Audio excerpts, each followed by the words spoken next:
ব্যাপক ভাঙন চলছে লালমনিরহাটের তিস্তার ডান তীরে। বিলেনের পথে সদর উপজেলার খনিয়াগাছ ইউনিয়ন হরিণচড়া গ্রাম। বেঁচে থাকার অবলম্বন হারিয়ে নিঃস্ব অনেকে।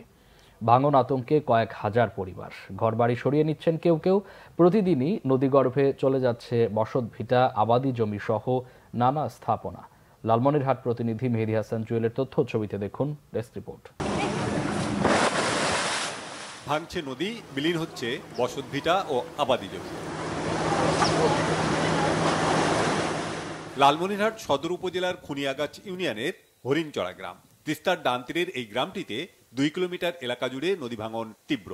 প্রতিদিনই নদী গর্ভে যাচ্ছে ফসলি জমি, বসতভিটা সহ বিভিন্ন স্থাপনা। হাজার হাজার বিঘা জমি, বাড়ি ঘর সব নদীতে ভাঙি ভাসি যাচ্ছে। নদীটা ছিল ওই দিকেই, এখন ভাঙতে ভাঙতে আমার গ্রাম অঞ্চলগুলো ভাঙি যাচ্ছে। এখন গ্রাম অঞ্চল ভাঙতে ভাঙতে তা বাদে সরকারি স্কুল আছে, তারপর মসজিদ আছে, তারপরে ক্লিনিক আছে সরকারি। এই ব্যাগগুলা মানে অতি নিকট, অল্প নিকটের মধ্যে আর কি পড়ে গেছি। 8-10 জন আমার বাড়ির ফ্যামিলি।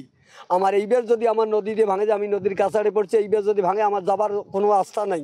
এলাকায় যে ক্ষতিটা হয়েছে এর ধারণা ছাড়া আমাদের বহু সম্পদ ধ্বংস হয়ে গেছে, এই নদীতে বিলীন হয়ে গেছে। একবার দুইবার করি বাড়ি আমরা ভাঙিয়ে নিলাম, 5বার 7বার হইলে বাড়ি ভাঙার। আতঙ্কে নির্ঘুম রাত কাটছে হরিণচড়া গ্রামের মানুষের। বাড়িঘর সরিয়ে সড়কের উঁচু জায়গায় আশ্রয় নিয়েছেন অনেকে। 21টি বাড়ি ভাঙি গেছে এবং তাকে আশ্রয় দেওয়া হয়েছে। পাশে একটা সরকারি প্রতিষ্ঠান, সরকারি জায়গা আছে, স্কুলের মাঠেই তারা ঘর উঠতে পারে নাই, কাউড়া করে ধরে আছে এবং তারা কোথায় যাবে। ভাঙন রোধে স্থানীয়রা প্রচেষ্টা চালালেও তা কোনো কাজে আসছে না। জিও ব্যাগ ফেলছে পানি উন্নয়ন বোর্ড। জরুরি আপদকালীন কাজের অংশ হিসাবে কিছু জিও ব্যাগ বালি ভর্তি করে ভাঙন প্রশমন করার চেষ্টা করে যাচ্ছি।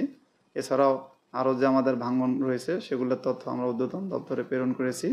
আর চাহিদা পেলেই আমরা জরুরি আপদকালীন কাজের অংশ হিসেবে কাজ বাস্তবায়ন করে যাব। স্থানীয়রা বলছেন, নদীর গতিপথ পরিবর্তনের কারণে গ্রামটিতে ভাঙন দেখা দিয়েছে। প্রতিরোধের স্থায়ী ব্যবস্থা চান তারা।